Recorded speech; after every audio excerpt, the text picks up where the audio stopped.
Álvaro Moisés, boa noite. Boa noite. A presidente Dilma Rousseff foi isolada exatamente pelos motivos que a levaram à presidência da República, que é a fama de gerentona e de centralizadora, ou não foi isso?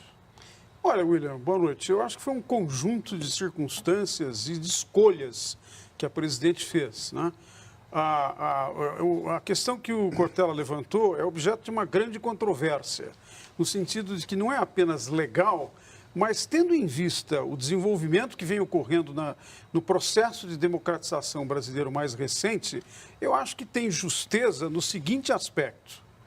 Na verdade, nós passamos por um processo importante de democratização, avançamos em muitas direções, mas há um aspecto que só mais recentemente vem sendo incorporado na institucionalidade da democracia brasileira, que são os mecanismos de fiscalização e controle, a montagem de um sistema de integridade. E a presidente Dilma, eu acho que está sendo impedida, está sendo, pelo menos temporariamente afastada do exercício da presidência, por ter cometido abusos de poder. Claramente, na minha visão, se configuraram exatamente situações de abuso do poder, envolvidas em decisões que o governo tomou, particularmente no que diz respeito à questão da gestão do orçamento. Às vezes, nós aqui no Brasil ainda não damos a devida importância para a questão do orçamento, que, em última análise, é a grande questão que, nos dias atuais, ocupa o Estado moderno.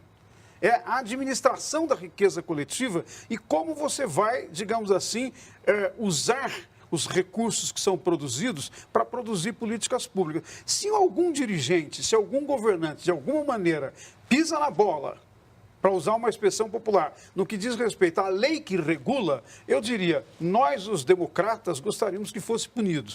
Porque é uma maneira de você, sem ir à violência, sem provocar conflitos que de outra maneira poderiam ser muito mais graves, é de retirar um governante que cometeu um erro dessa natureza. Essa fala do Moisés, ela está correta em várias partes, mas eu queria fazer um acréscimo. Embora, com toda razão, Moisés, haja necessidade de atenção à questão da responsabilidade do governante quanto aos recursos, num país que hoje está marcado por uma tensão séria em relação à corrupção, aquilo que seria uma infração administrativa, que é exatamente o que está tipificado pelo senador Anastasia, aliás, um dos homens mais inteligentes que eu conheço em termos de organização de raciocínio, é algo que fica lateral, no meu entender.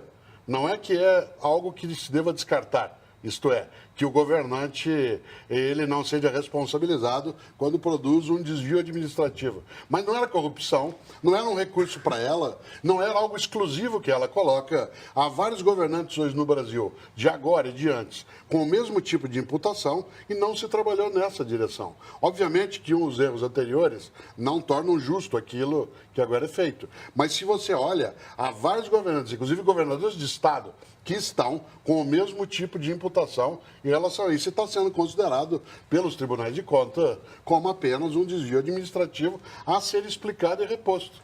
Nesta hora, aquilo que você chamou de justeza, ele poderá vir se analisado só politicamente. Aí eu não tenho dúvida que essa percepção ela é viável. Mas olhado desse polo, qual é o crime?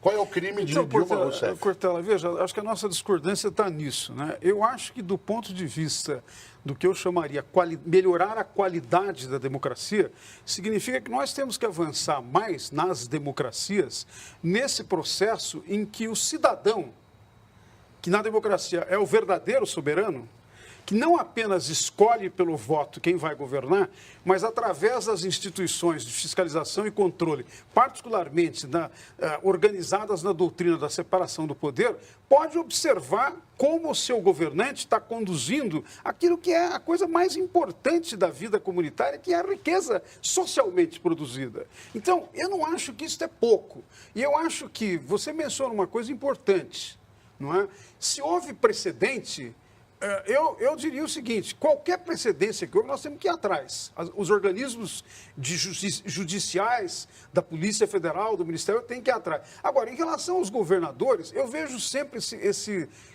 digamos assim, essa polêmica, né? Não poderia punir a presidente Dilma porque os governadores também estão fazendo. Eu diria o seguinte, puni-la por isso, que é uma coisa que eu considero extremamente importante do ponto de vista da soberania popular, é um primeiro passo para ir atrás de outros que estão cometendo o mesmo erro e que, eventualmente, lamento informar, terão que ser punidos se estão cometendo. Perfeito, se assim for, que o seja com alegria. Agora, se nela para, há algo estranho mas veja, em relação ao Cortella, movimento. Veja, eu acho que a nossa divergência não é tão grande nesse sentido. Né? Também não é. Estão quase chegando lá. A lei de responsabilidade fiscal tem que ser cumprida a partir de agora. Ter divergências, mas no caso eu acho que não é tão grande. Porque eu diria o seguinte, você aponta uma coisa importante, outros estão cometendo o mesmo erro. Mas eu não quero usar como justificativa. Não, eu entendi. Eu estou dizendo que se lança um argumento que não é usado no cotidiano. Quer dizer, historicamente é estranho que se aponte um crime por uma pessoa que tem a sua disseminação no cotidiano e esse crime serve para, você falava da soberania popular, com toda razão, para alterar a soberania popular de 54 milhões de votos. Não, é que... Aí já entra num outro aspecto da nossa divergência. Sei.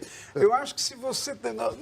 No regime presidencialista... Vamos seguir, que a gente tem muita história para tratar aqui hoje nessa edição histórica. Você sabe que o Joelmir Betting dizia algo que vale para algumas situações dessas que você, o Moisés e eu estamos conversando. Ele dizia, antes eu era só sonho, agora nem durmo. É boa essa.